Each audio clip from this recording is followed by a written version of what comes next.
Kalau ada satu nama yang sedang naik daun di kancah geopolitik internasional, maka itu adalah putra mahkota Arab Saudi, Mohammed bin Salman alias MBS.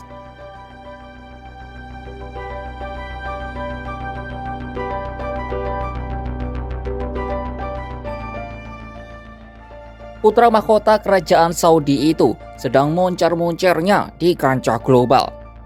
Ia berperan langsung di tengah dua krisis besar di dunia saat ini, yakni perang Rusia-Ukraina dan krisis kemanusiaan di Gaza. Padahal MBS sempat jadi musuh Barat karena dosa di masa lalunya. Apa saja perbuatannya di masa lalu yang dikecam Barat, dan mengapa kini situasinya bisa berbalik 180 derajat? Simak selengkapnya dalam video berikut.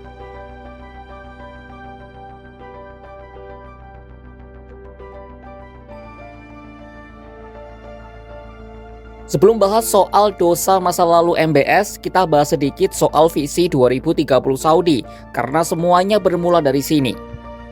Jadi, tahun 2016, ayah MBS, Raja Salman, naik tahta menjadi orang nomor 1 di Riyadh. MBS yang kala itu menjabat sebagai wakil putra mahkota, memperkenalkan visi 2030. Inti visi 2030 adalah diversifikasi ekonomi kerajaan agar tidak terlalu bergantung pada minyak. Saat itu 70% ekonomi Saudi ditopang oleh sektor perminyakan yang dikelola oleh BUMN Saudi, Aramco.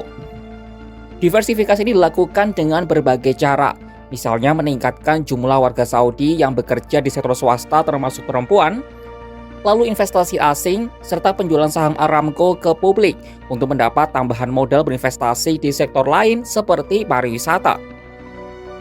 Agar rencana ini berhasil, maka perlu perubahan besar-besaran di Saudi.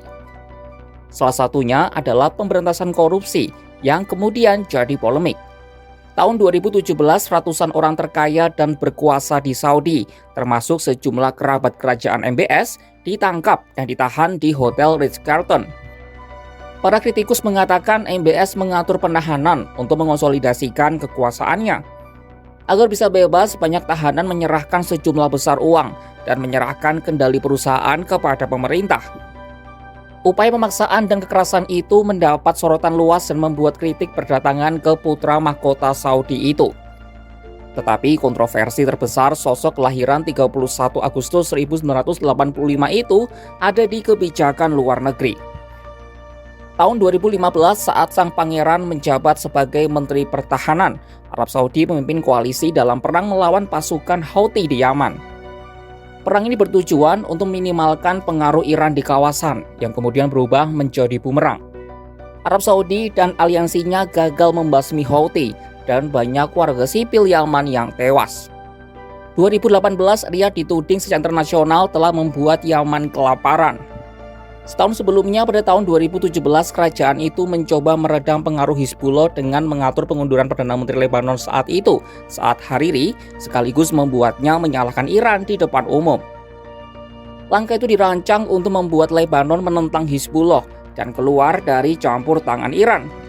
Namun alih-alih meredam Hizbullah, kekuatan kelompok itu justru tumbuh makin kuat. Namun dosa MBS yang paling disorot dunia adalah keterlibatannya dalam pembunuhan jurnalis Washington Post Jamal Khashoggi di Kedutaan Besar Saudi di Istanbul pada tahun 2018 lalu. Sumber intelijen Amerika menyimpulkan bahwa Pangeran MBS menyetujui pembunuhan Khashoggi. Khashoggi mendatangi konsulat Arab Saudi di Turki pada tahun 2018 dan tak pernah keluar lagi sejak saat itu. Dunia menuding MBS sebagai dalang dari pembunuhan tersebut. Saat berkampanye pada tahun 2020, Joe Biden bersumpah untuk menjadikan Arab Saudi sebagai negara buangan atas pembunuhan tersebut. Setahun setelahnya, pemerintah AS merilis laporan yang menyimpulkan bahwa operasi elit untuk membunuh sang jurnalis dilakukan atas perintah MBS. Pemerintah Saudi mengecam laporan itu. Untuk sementara waktu, Joe Biden menjauhi putra mahkota. Tetapi permusuhan mulai reda pada tahun 2022, bersamaan dengan invasi Rusia ke Ukraina. Lalu bagaimana titik baliknya hingga nama Mohammed bin Salman dapat pulih kembali?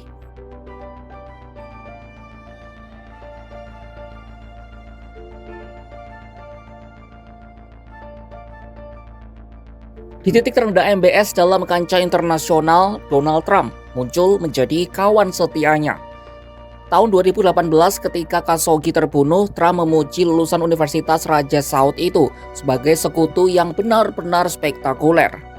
Trump di masa jabatan pertamanya memilih MBS sebagai mitra pilihan di Timur Tengah dan menjadi pusat strategi regional pemerintahan. Arab Saudi juga menjadi pembeli senjata Amerika dalam jumlah besar.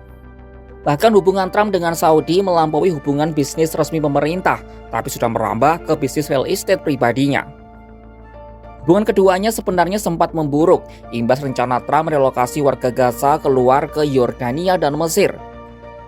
Wilayah kantong itu ingin dibuatnya menjadi Riviera Timur Tengah.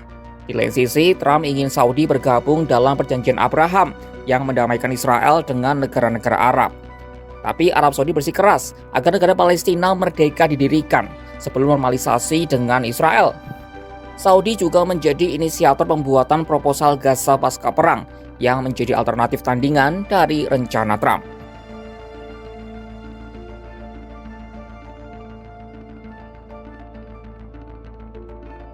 Awal 2025 ini benar-benar menjadi tahunnya Arab Saudi. Mereka semakin dipercaya sebagai mediator dalam konflik besar global.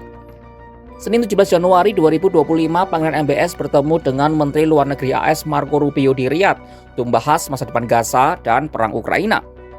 Lalu keesokan harinya, Riyadh juga menjadi tuan rumah perundingan bersejarah antara perwakilan Amerika Serikat dan Rusia. Perundingan itu ditentang oleh Presiden Ukraina Volodymyr Zelensky, sebab mereka tidak melibatkan Ukraina maupun Eropa dalam perundingan. Padahal perundingan itu sangat penting untuk mengakhiri perang Rusia-Ukraina. Selain itu, pertemuan Amerika Serikat dan Rusia juga mengejutkan banyak pihak, mengingat Amerika dan Rusia terkenal sebagai rival. Dulunya AS menjatuhkan berbagai sanksi yang membuat Kremlin semakin terisolasi secara politik dan ekonomi. Namun kini AS Rusia mulai memperbaiki hubungan. Salah satunya sebelum mengadakan pertemuan di Arab Saudi, kedua negara membuat kesepakatan untuk bertukar sandera. Rusia setuju membebaskan Mark Vogel, seorang guru sekolah Amerika yang ditahan Rusia, sementara AS juga membebaskan satu tahanan Rusia yang masih dirahasiakan namanya. Utusan khusus Presiden Donald Trump, Steve Witkoff, menyebut Saudi berperan penting dalam kesepakatan ini, Rabu 12 Februari 2025. But I would also say that His Highness Mohammed bin Salman from Saudi Arabia, he was instrumental as well. He has a very strong friendship with President Trump, and behind the scenes he was encouraging and pushing and looking for the right result, and it was helpful. It really was. I think that he was I just think that he was a cheerleader for the deal. He was a cheerleader for this rapprochement, where the two leaders would come together. Ini terlepas dari hasil pertemuan AS Rusia di Riyadh, Arab Saudi di bawah kepemimpinan MBS berhasil mengangkat posisinya sebagai jembatan antara kepentingan negara-negara besar dunia. Pangeran Saudi Mohammed bin Salman tampil perkasa sebagai mediator perundingan tingkat tinggi dari dua masalah paling pelik saat ini. Padahal MBS sempat dikecam habis-habisan karena kesalahannya di masa lalu. Puncaknya saat ia dituding terlibat dalam pembunuhan jurnalis Washington Post Jamal Khashoggi. Tapi Trump jadi juru selamat hingga Saudi bisa berada di titik ini. Simak perkembangan soal konflik Gaza dan perang Rusia-Ukraina hanya di kanal YouTube Kompas.com.